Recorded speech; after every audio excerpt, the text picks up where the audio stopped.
Welcome, everyone. We continue our series entitled League of Women Voters, Empowering You, a program designed by the League of Women Voters in partnership with Dayton Access TV to provide unbiased, nonpartisan information on issues that are relevant to our friends and neighbors throughout the greater Dayton area. My name is David Bodary. I'm a member of the League of Women Voters and your host this evening as we discuss our topic, Empowering You, Voting During the Primary, Spring 2022. Our guests are Sarah Greathouse, Deputy Director of the Montgomery County Board of Elections, and her colleague from Greene County, Alisha Beeler. She is the, I got that wrong, didn't I? But you are the Director of the Greene County Board of Elections. Yes. Sarah, you are the Deputy Director. Did I say that? Yes. I got it this time. At any rate, I am so happy to be here with the two of you and really a chance to talk about the process by which we participate actively in a primary election. And you know, this isn't something we do as often, perhaps frequently as we might participate in other elections. So let's kind of reframe and take our steps back a little bit.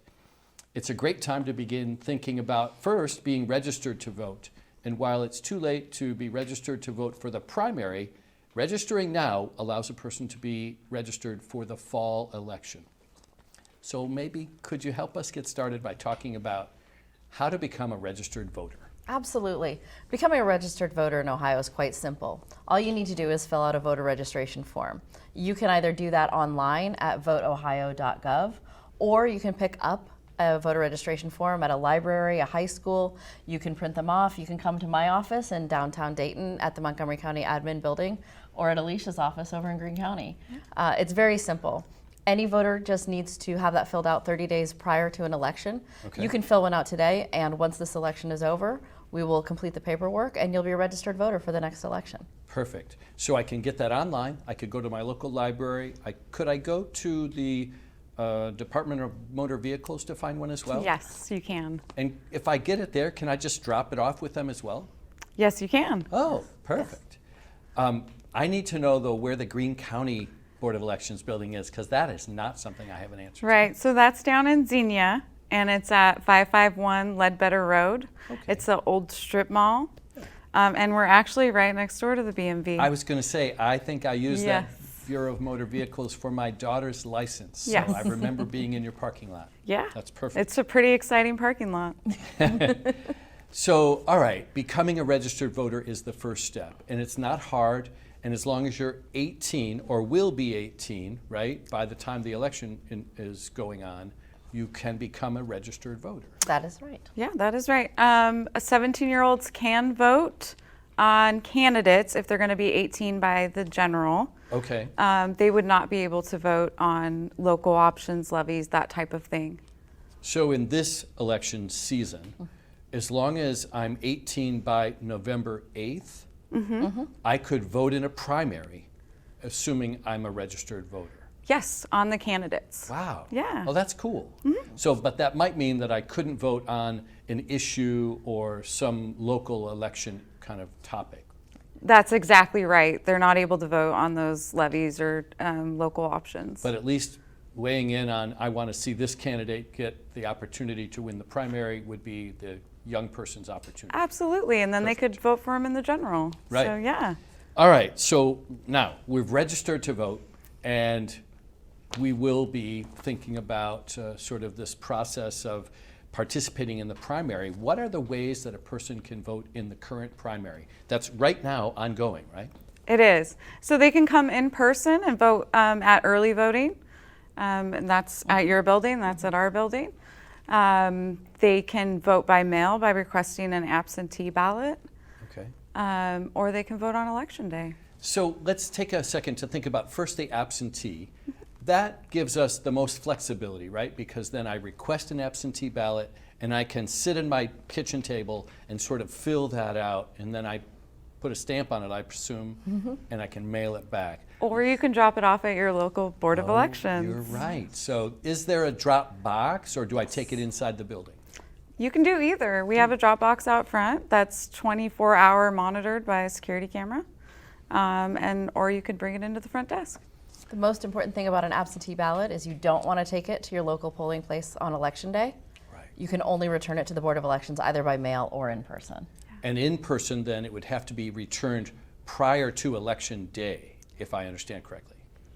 You have up until 7:30 p.m. to drop it off at our office or in our drop box on Election Day. Okay. However, if you put it in the mail, it must be postmarked by Monday, the day before the election. knew There's there was- always something. I knew there was There's something. always something. All right, so just for the clarification of our audience, Election Day in this primary portion is May 3rd, Correct. Yes. and that's the first Tuesday of the month of May. Correct. All right, so I got that much right. That's absentee voting. All right, I'm going to tell you, my daughter is at the University of Tennessee, Knoxville, Congratulations. but she's, well, I don't know. Your money. She is registered as a voter, and so let's assume she wants to get an absentee ballot. What does she do? She's going to need to fill out an absentee ballot request. Again, you can print one of those from both of our websites, I believe. You can Right. use the voter lookup tool. Okay. She can look herself up. There's a link straight to it. It will be partially filled out with her name. Oh, okay. And then what she'll need to do is complete her mailing address, her birth date. It's very important in a primary that you let us know which kind of ballot you'd like to have in Explain Ohio. what that means, 'cause Well, not this is a everybody partisan knows. primary. So Right. what we're doing is we are selecting the nominees for most offices candidates in the November general election. Because Ohio's two major parties are the Democratic Party and the Republican Party. You can choose one of those ballots to choose those nominees. And in some cases, there will be levies and other issues, or you can choose an issues-only ballot if you don't care to weigh in on those partisan primaries, you just want to vote on those other issues. Okay, let me make sure that I got that and give people a chance to process all of that. So I would need to identify if I want a Republican primary, what's the word, ballot? Ballot, it's just a ballot. Or a Democratic primary ballot, Correct. or if I want issues only. Yes. If I choose a Democratic or Republican, they'll include the issues either side. Yes. All right? Right. But And an so issues-only ballot is just not going to have any people on it. Right. So if that's what you request, just be prepared. Okay, that's perfect. And so, assuming then I choose Republican or Democrat, that doesn't mean that I'm stuck now choosing that same party down the road. No. But it does register me currently as one or the other. It does, and interestingly, the primary is the only time you can change your party affiliation. Oh, Yeah. I never thought about that. Yeah. Yes. You don't register. You don't check a box when you fill out that voter Right. registration form. We don't ask you that question in Ohio. The way that you affiliate with your chosen party is by voting in a partisan primary. Sure. And of course, the reason is because you would want to make sure that you were allowing the Democrats to choose the Democratic primary winner and the Republicans to choose the Republican primary winner. Absolutely. That's fair. Right. You brought up the question of security, and so I'm going to go back to that because you said that we could drop our absentee ballot in the drop box. Right.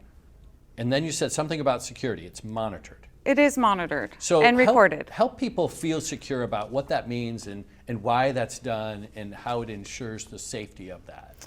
Well, for one, there's a camera on it because of ballot harvesting. That's when someone would collect a bunch of ballots and then drop them all at the same time. Okay.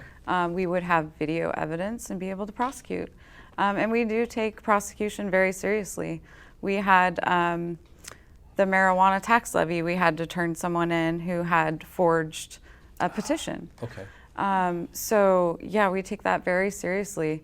I know what you're getting at is the balance we have within the office. Oh, I wasn't even thinking Not that there? yet, but I'm with you. I was more trying to help people understand that you are concerned about the security of our Absolutely. ballots and Yes. that you have taken steps to ensure it. So Montgomery County as well has a Yes. drop box. Yes. If I remember right, it's kind of to the northwest side of the building. Yes. There's a street name there. Yes, there's a Fancy. small street that runs between the Montgomery County Administration Building and I-75. It's called Vista View. That's what it was. Yes, and our drop box is located off Vista View, just like in Greene County and across the state. We're all required to have those drop boxes be monitored 24/7 with cameras. And it's ballot security, it's the voters' peace of mind, but it's also to make sure that we have a recording and a record if Absolutely. something should go wrong. We've been very fortunate.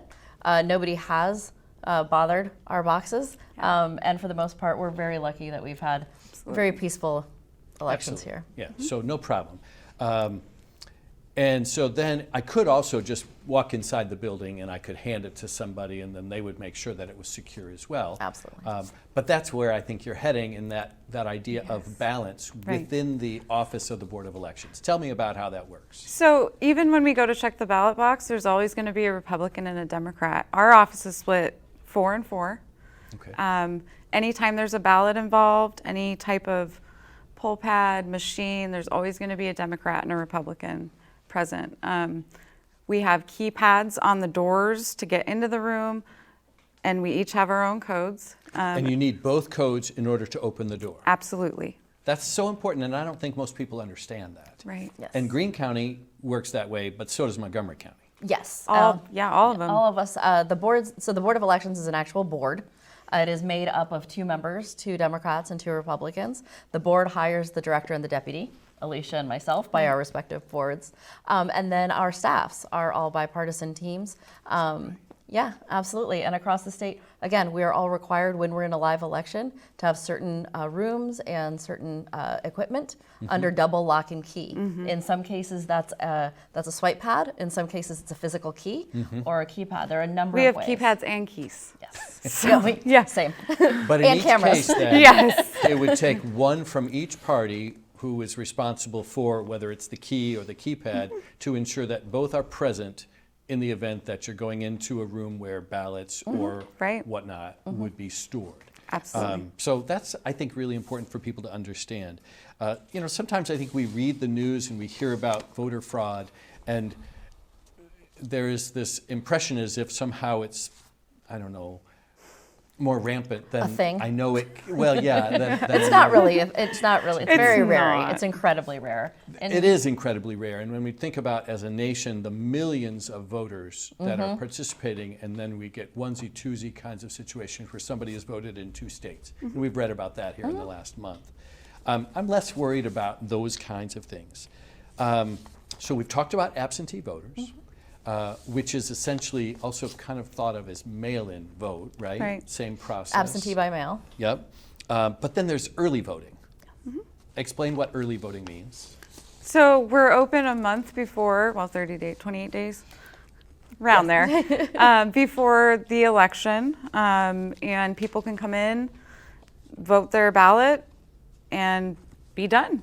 And I think that means here in Montgomery and Greene County, that Right. means April 2nd, you opened for early voting? April 5th. Yes. Well, that's Yes, right, because it yes. was a weekend. Yes. Yeah, so April would've 5th, Tuesday. it's always, election day is always on a Tuesday, or Tuesday, almost always okay. on a Tuesday. And so 28 days before that is also a Tuesday. Yep. And that's when early voting opens. Right. And in every county in Ohio, we are all allowed to have one early voting location.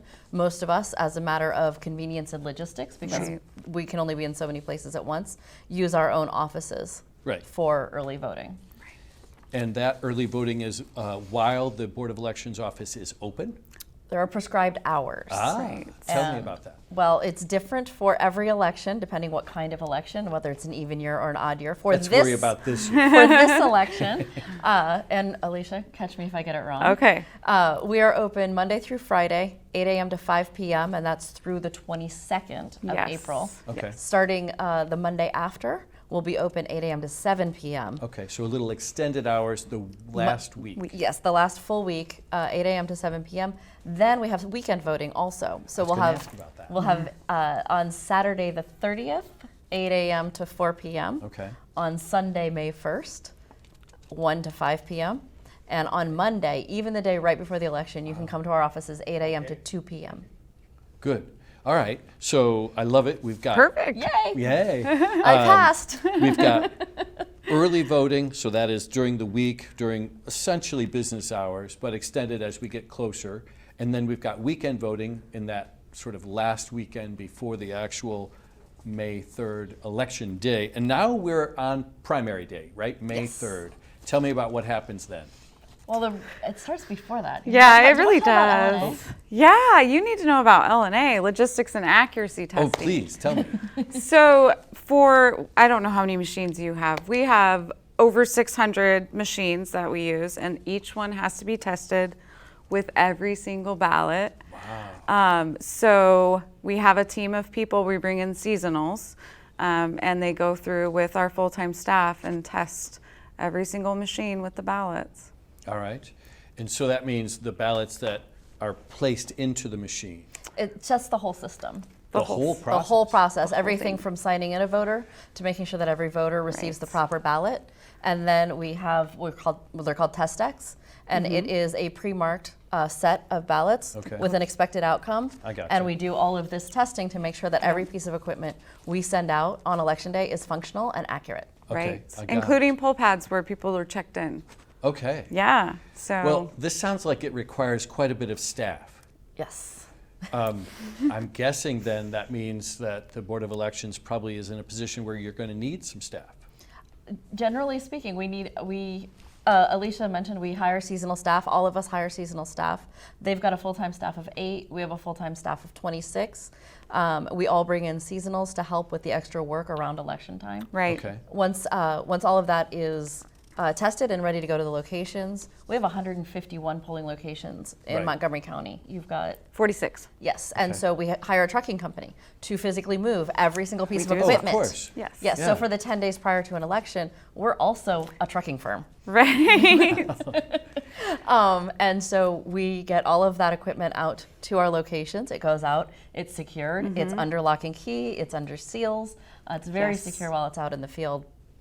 And then on election day, our election day staff shows up. So the poll workers, your friends, your neighbors, the people you know from school and church, they show up at 5:45 in the morning to be Yes. ready for voters at 6:30 a.m. Yeah. And it's a huge process. It's a long day for those folks, but it's a really rewarding day. Absolutely. Definitely. So, all right, then what I heard you saying is, right, I go to my polling location and that's where I see my friends who I recognize because often they're the same volunteers or in some cases paid volunteers, right?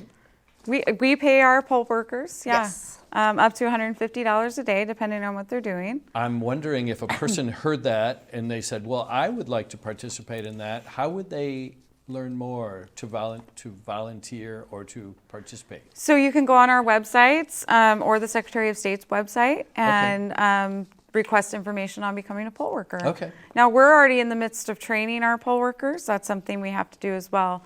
Every single one has to be trained. Makes sense. Our rovers have to be trained. Our precinct managers have to be trained. Sure. So we're doing all that as we're doing our logistics and accuracy, as we're doing early voting, as we're doing our test decks, as we're doing election night reviews with the Secretary of State to make sure that our computers are working, Right. to report everything correctly. So it's almost like this fine dance. It is. For It's sure. a ballroom dance where we're just constantly.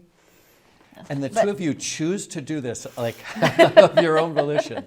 That's amazing. Well, it's almost a calling and a compulsion, I think, at some point. But no matter what, because we all have to hire so many people on election day, we're required by law to hire 4 people for each precinct Right. in a county. In Montgomery County, we have 381 precincts. So as you can imagine, that's quite a sizable one-day temporary workforce. Right. So we're always welcoming new people Yes. to come in to sign up as precinct election officials. We're working on getting them trained throughout the year, in addition to right before the election. So anytime you're interested, sign Yes. up. Somebody will call you back. Yes, someone will call you back and we will get you trained as quickly as possible. And that really means you work with high school students as well as seniors, like, Yes. right, retired seniors. We have more of the retired people in Greene County coming in Okay. as opposed to the younger people. Yeah. Okay. There is a program called Youth at the Booth. Right. It is legal in Ohio for a 17-year-old high school senior to work the polls. And that has actually been a really wonderful way to get young people engaged in the process.